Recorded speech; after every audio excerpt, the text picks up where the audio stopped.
First and foremost, let me take this opportunity to thank our Indian friends who have joined us in our conference, and we thank you for the partnership that we have continued to have with you. We have heard the figures, 5,000 quoted versus about 60 quoted. We may be a small boy, but we are also coming up. And I think that's why we have learned a lot from you, so we appreciate your partnership with us. Our first contact with the Institute of Company Secretaries of India was in the year 2001, when I had served only for 1 year, and I came to India, and we started the partnership, and I am very happy that it has continued to be. So thank you very much. Please continue enjoying everything around. I know you may have wanted to go on safari, as you know, and you need to be advised about the weather, because it might not be easy to go to some of the places that you had wanted to go to. We will consider, after we get an invitation from you, throw us an invitation about your conference, your convention. You said, is it in June? Yes, and we'll share it with the members of the Institute, so that whoever will be available, you can be able to organize and travel with whoever else will approve from the council. So thank you very much. You say our greetings and regards to your council, and thanks a lot. Now, I think I want to take about 7 minutes, and we are done. I have got a very short presentation in terms of a recap, so that we arrive on what would be our recommendations and resolutions to progress our issue.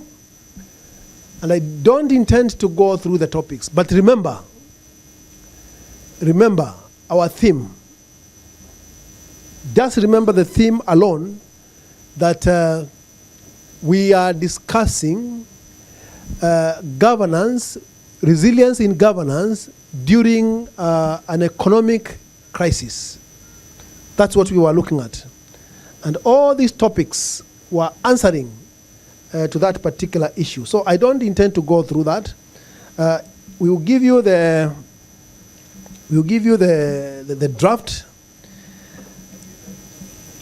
Let's remind ourselves that last year we were here and we did our 27th annual conference, and there are a number of things which we arrived at. And one of them, the issue was development of code of governance to the counties. That was one of our solutions. And I just want to tell you briefly that we have already engaged with the State Department in charge of devolution, and there is a task force which is looking at this. Samson Kibi, who was here yesterday, is a member of that task force, and other individuals who have been identified. And we have also entered into an MOU with the County Public Service Board forum on the subject matter. Then the other issue was about ESG certification, which has also been mentioned by our colleagues from India. We have started research on this subject matter, and we have engaged with the University of Nairobi. You'll be hearing, you'll be getting updates on a number of activities which will be taking place. In fact, the first one is a training on ESG to commence in May 2024. And we are working with the University of Nairobi because we need the synergy. We have got the practical aspects, and they have got a lot of information on the subject matter, and so we are working with them. And then this will culminate into a drafting of an ESG guidelines, which will be able to subject to a public participation equivalent of, so that as members we can be able to take positions together on the subject matter. Then number 3 was the review of the legal framework for the CS profession. As you know, this is progressing. It's already with the Attorney General. You charged us with the responsibility of pursuing it, and we are still pursuing it. So in terms of a way forward, we are engaging with the Attorney General and the Honorable the Speaker. We know that you have got very many contacts in the legislative body, and we want to have friends who can listen to us and listen to 2 or 3 points out of the 10 that we'll be raising, so that the legislation can be understood well and be legislated to promote governance in this country. Number 4 was about governance and ethics mentorship and internship program. And it is evident that the mentees are here. We are moving on. The first cohort finalized their mentorship program, and we have got now the second cohort, and we will continue working on that. I don't think I need to say more than that, but at this stage, I want to appreciate our partners who have come forward really to support us in that regard. It would have been an uphill task for the Institute to bring these mentees to Mombasa during this conference, and then we start the journey of running and moving together in our professional line. Then number 5 was on capacity building for county cabinets. Again, we are pursuing this matter. Of course, other than visiting the counties, the climax of everything, I think, lies with the COG, and then the State Department of Devolution. And so we are pursuing this. We have already sought an appointment with the PS so that we can be able to move appropriately. Number 6 is partnership with the SCAC, that is the State Corporations Advisory Committee, in the office of the Prime Cabinet Secretary, so that we can advance the question of promoting good corporate governance in the state corporations. A lot has happened on this ground. We did train all the newly appointed chairpersons and directors of state corporations, numbering to more than 1,800, each cohort taking not less than 3 days. And so we are advancing this matter. We are being well. We are getting to being understood well in the public sector, and that's the purpose of continuing working with the SCAC on that particular aspect. Those are the resolutions which were made in the 27th annual conference last year, and we thought it was necessary to give you a feedback. And in case anybody has any issue, we can raise it, and then we'll be able to pick it up. Now, in this conference, we have drafted what would be our resolutions and the way forward. And I just want to run through them very quickly so that you can appreciate them. I will not get into the action points because action points are more strategic. It's about taking a strategic action and then offering leadership as a council so that we are able to attain on the given specific issue. The first one is to strengthen governance among counties. Like we have mentioned in the 27th annual conference, this matter was still there. It is still there again, and we are going to continue pursuing it. Then number 2 is promotion of ethics and integrity. We have got an MOU with ESCC, but it needs to be administered as quickly as possible. And government is big, let me tell you. Sometimes you go there with an idea, but the idea can take maybe a gestation period of maybe 3 or 4 months before it's understood, and another 6 months or sometimes a year before it is actuated. That is something that we are pursuing, and so we seek for your support on that particular area. Before I quit the stage, so that if there are any remarks, they can come forward, I wanted to ask 2 individuals, one of them being Girote Moria. Girote, where are you? Please come forward. and I want you to say something. She had a very long discussion with the chairman of the conference regarding the question of ethics and integrity. And I think it is good that she elaborates further on this particular subject so that you can understand what direction we are taking. And then, last but not least, is Diana Sawe in the house? Please come forward and support your current chair. You know, I supported you a lot when you were the chairman. Please come forward and just make 1 or 2 comments, and then we will be done. But now, for now, I want to ask Nkirote Moria, FCS, to say something. Asante. Thank you very much, Chairman, and Honorable Justice Laibuta. I appreciate and stand on all protocols that have been observed in this meeting, as I hear people saying. You know, I may not know what it means, but that is what we'll say.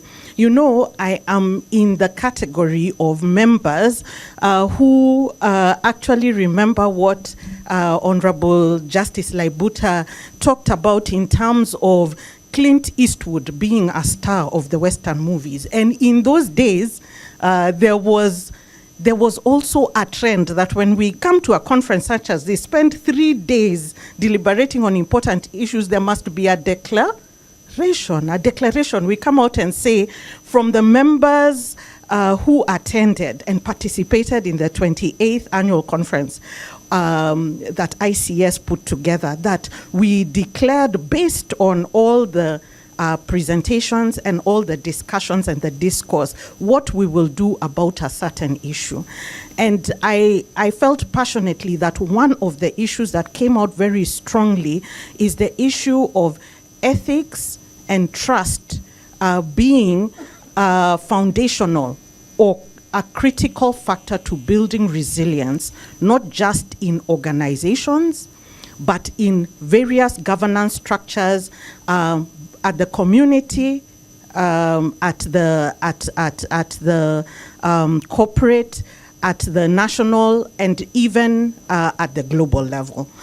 But one thing that has stood out is that it seems to be a very personal call to each one of us. I think yesterday, Bishop Callisto Odede, when we asked him, so who does this agenda sit with? Trust, ethics. He said it sits with us, individuals. The same thing has actually been said this morning by Honorable Justice Laibuta, who said integrity pays, but it is my integrity and your integrity. We may not be able to put this in the hands of a large number of people and expect it to work. And therefore, my proposal is that we think more deeply about how this will be done, rather than just saying the good words and leaving them there. One of the mentees who I'm sitting next to, Faith Nyatich, told me, it's really good, everything sounds perfect, but if you don't tell me how to do it, I may be lost. And so, Chair, if you allow me to just put forward what I think would be 3 probable resolutions that we could have out of this meeting, of course subject to the agreement of the members, is that, 1, we as corporate secretaries and people who are charged as champions of governance in our respective organizations, including CEOs, including board directors and chairs in this room, that within the next 12 months, it becomes our personal responsibility to elevate the ethics and trust agenda as a key governance domain for board deliberation, distinct from compliance and disclosure, which is often an agenda on the board. And this is what we are trying to say, that we are removing the issue of ethics and trust from a transactional board agenda to a relational board agenda, that we actually have real discussions as to how we will engender ethics and trust in our organization, internally and externally. because we know that a trust builds a strong foundation only when there are meaningful relationships between the organization and its key stakeholders, its suppliers, its employees, its investors, customers, regulators, and the community in which it operates. Secondly, that within the next 12 months, we charge Chairman, yourself, and the Council, and the Secretariat of the Institute to provide a framework for corporate secretaries and boards, ethics and integrity officers to provide competent support to the Board of Directors on progressive practices, self-assessment methodologies, and playbooks to embed trust and ethical conduct as a foundational domain for corporate governance in the institution. So that now we are not just addressing the why, the beautiful things, but actually how do you do it? What are the practices? What are the playbooks? How do we assess whether we are making progress? And finally, that we then charge the Institute as well to continue partnering. They have talked about partnering. We have talked about partnering with ASCC, but we will partner with any other governance organ or institution within our country to execute any action required to give effect to this declaration or resolution, so that we don't have to go the journey alone. If there is another institution, another governance organ that is charged with providing practices and standards that are useful for us, that we can go ahead and partner with them. Chair, we are not tied to only one MOU. We must partner meaningfully with a view to providing feedback to the members who will be in attendance in the next conference, the 29th conference. Thank you very much, Chair, and thank you for giving me the opportunity. You know, this is what we call being charged. The council is being charged with certain responsibilities. And of course, it's very good to listen to the members. And so I chose on Nkirote because she had picked that point. And she's one of the persons who has been very instrumental in the capacity building for the directors, especially in the state corporations.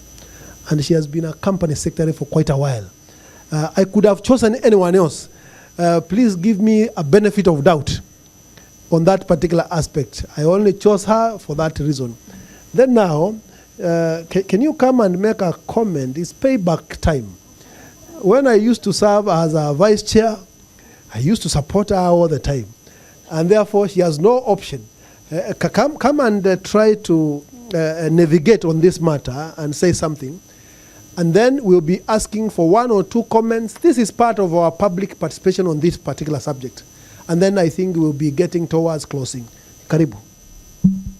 Thank you, Chairman. Good morning. Good morning, colleagues. Good morning once again. Thank you, Chairman, for holding me to account. And may I take this opportunity to appreciate the support that I received from Chairman during my tenure. And thank you so much for giving me the opportunity to appreciate you in this particular moment. To start with, FCS Nkirote, thank you so much for taking the lead in that important aspect of corporate governance. And colleagues, as we've heard, the three very important things Nkirote has said. Number one, it's about us, changing it from transactional to relational.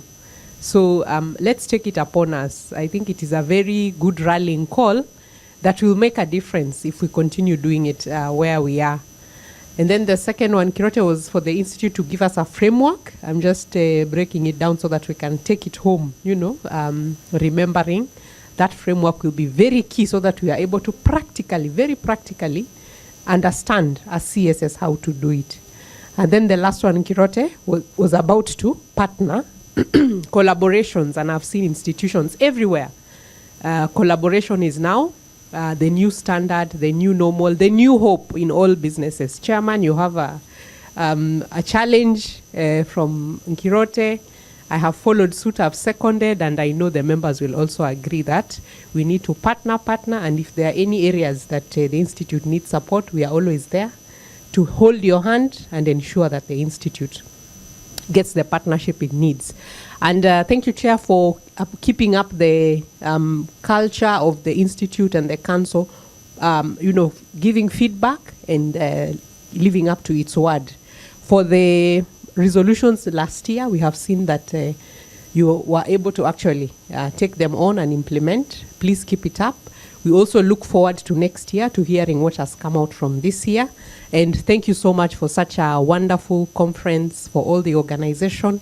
And I take this opportunity to wish everyone all the best. And we are here for you as members and to support our country in this agenda. Thank you so much. Thank you. Is it in order to ask for a comment from the floor? May I see by show of hand anyone who wants to comment? Because as I said, this is part of our public participation. There is a hand there. I may not know the name. There is another one here. Very good. Ladies are doing very well. Where are you? Where are you, the young man? Yes.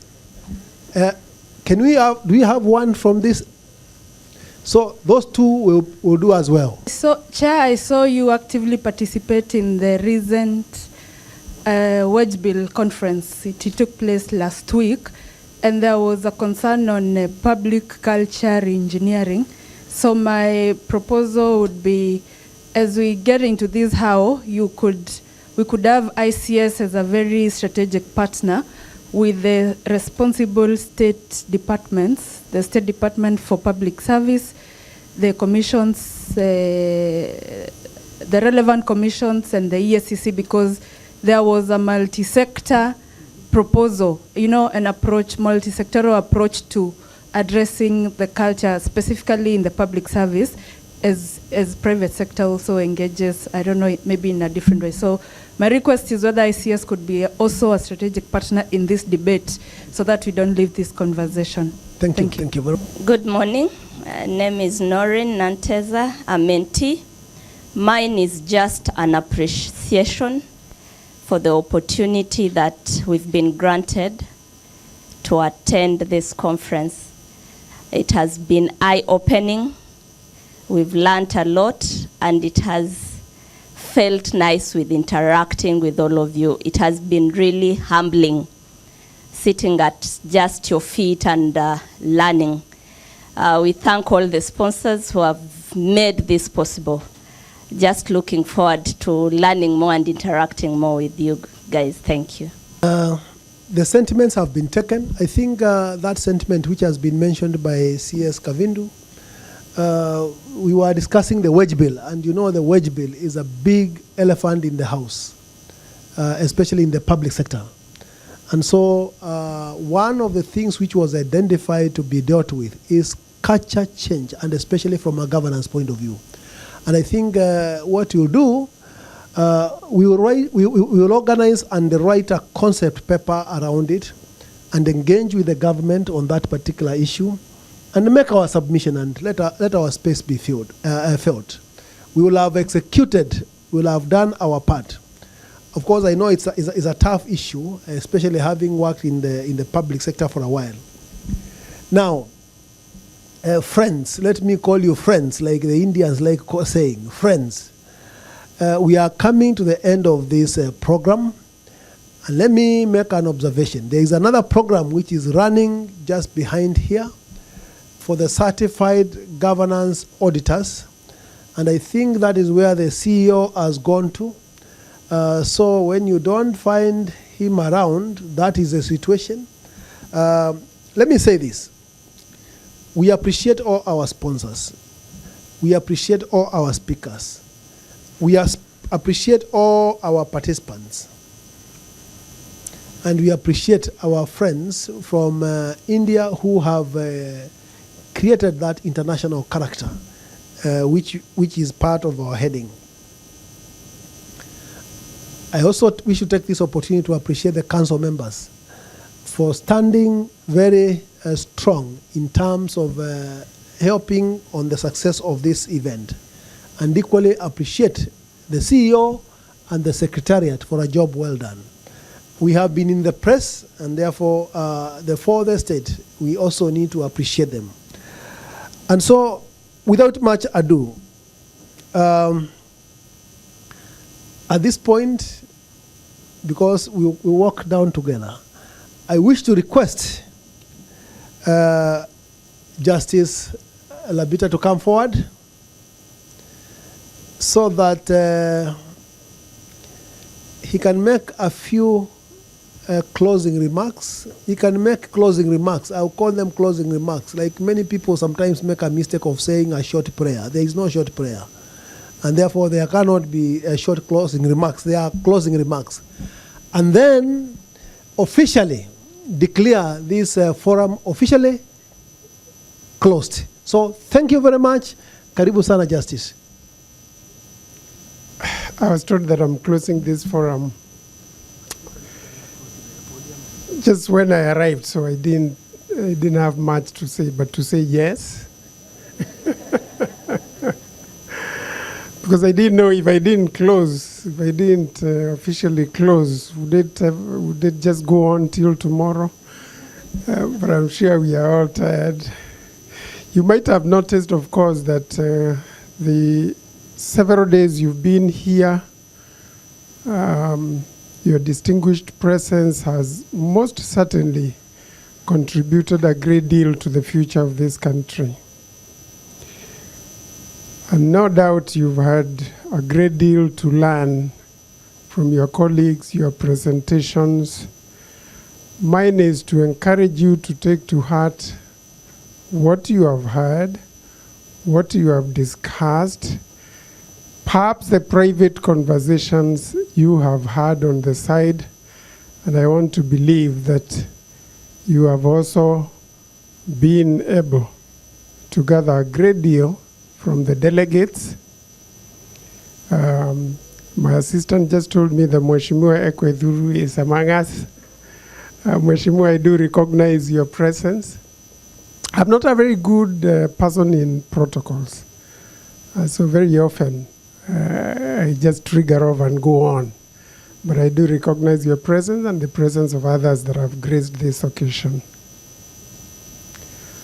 Corporate governance is the cornerstone of our growth and development. So take to heart the things you've discussed here. For this country, for yourself as professionals, as individuals earning your daily bread in an environment that is very, very, very challenging. Let us not take this conference lightly. Let us purpose to accomplish that which we think was said in good faith and that touched our hearts to be the better professionals that we've always aspired to do. Of course, there will be challenges, and as one of you again said, I think it was Mheshimiwa who reminded us, I can't remember whether it's him or somebody else who said that honesty comes in at a cost. It is true. And many have paid dearly for their sense of honesty and integrity. But trust me, if you don't pay a price in your life, then your life is not worth much. Let me wish you all the best. And no doubt we purpose to do well as we serve in the judiciary. We purpose to do well as we engage with your membership to advance your well-cherished aspirations, not just as professionals, but as individuals. So feel free to interact with us. One of you called me yesterday and said, oh, no, we haven't spoken in a long while, but we also appreciate that you are busy. We are not too busy to interact individually. Indeed, Chairman and other members, feel free to make a call, have a conversation any day. We are not defined by our offices. We are defined by who we are as individuals. That is what defines you. What defines you is you and the qualities and your characteristics as a person. Not the position you hold, not the office you discharge, not the power you wield, if you have any to wield against anybody. At the end of the day, you are a being, a human being, but privileged to serve in certain positions. And I think what matters most is when you sit back and ask yourself, what have I done for this society? Have I added value, or have I eroded the value of my society? And at the end of the day, we would all be proud to have given the opportunity to be corporate secretaries, driving our governance agenda to ensure that we contribute positively to our growth and development and to the betterment of our society. With those words, I don't know whether there are few I haven't counted. May I declare this forum, this conference officially closed, and give a big clap to yourselves.